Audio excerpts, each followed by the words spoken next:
Shakur Rasheed going to be taking on Sammy Brooks. This is going down in Wrestling Underground on UFC Fight Pass, August 30th, 9 o'clock Eastern start time. So you got to know about Rasheed because some of Rasheed's greatest moments have been folklore. I mean, they've been things that we, the audience, haven't been able to witness. We hear about them. We trust that they're true, but we haven't actually seen them. Here, let me give you an example.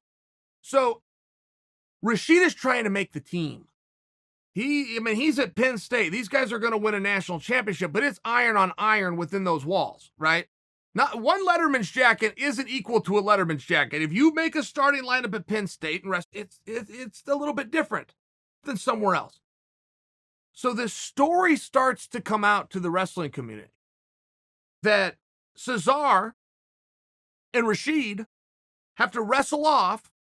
One of them's varsity, one of them's on the bench, and you have two of the best guys in the country, which if you could enter two guys per weight class per school, very, very realistically, could have been your finals match. Not only of your Big Ten, but then again, at the NCAA. They got to go at it just to get out of the practice room. Just to put on a Nitty Lions singlet, they have to go at it in a private, dark match that no audience at, no tickets sold, no popcorn, no refreshments. This is really a remarkable story, and the whole country is like sitting on pins and needles trying to figure this out, trying to find out what the results of that match were. And if there's anywhere in the world that's hard to get information, it's from Penn State. I mean, these guys don't say anything, so they end up having the match.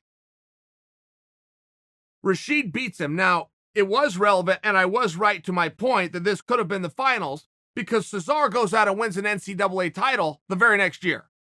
So I am completely right in my premise when I tell you it's two of the absolute best guys, but they got to get through one another. Okay, fine.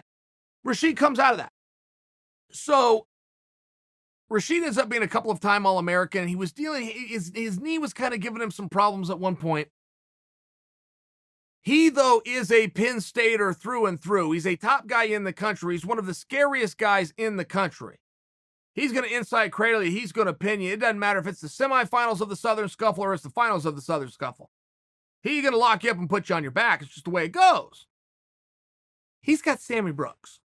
Now, you're talking about an interconference match. You're talking about the Nitty Lions versus the Hawkeyes. This story is almost as old as wrestling itself. Almost. If it was a cowboy and a Hawkeye, you would concede my point. But the Nitty Lions versus the Hawkeyes, this is what the whole tournament was supposed to be about this year.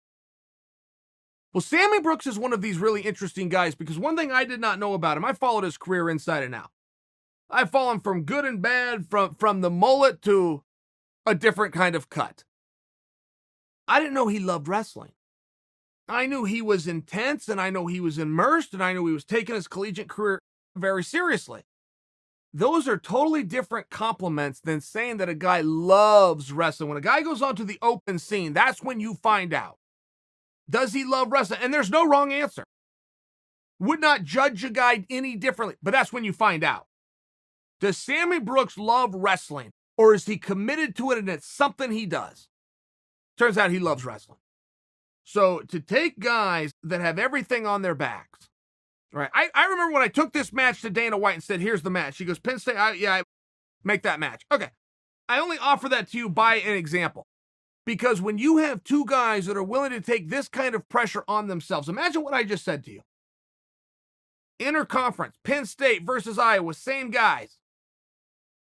Both of them with bigger goals than they went out there and achieved. Both of them with the skill set to achieve those goals. Both of them who have beaten other guys who went out and got those goals, but they didn't. For whatever reason, they didn't.